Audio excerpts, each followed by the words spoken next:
எங்கள் சொந்தம் பார்த்தாலே சொர்க்கம் சொத்தி போகுமே. எங்கள் வீட்டில் பூத்தாலே பூவின் நாயுள் கூடுமே.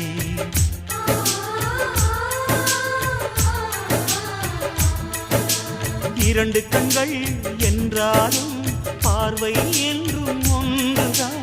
உருவத்திலே தனித்தனிதான், உள்ளம் என்றும் ஒன்றுதான். ஒரு சேவல்தான் நடை காத்தது, இந்த அதிசயம் பாருங்கள். கண்ணனை வாழ்த்துங்கள்.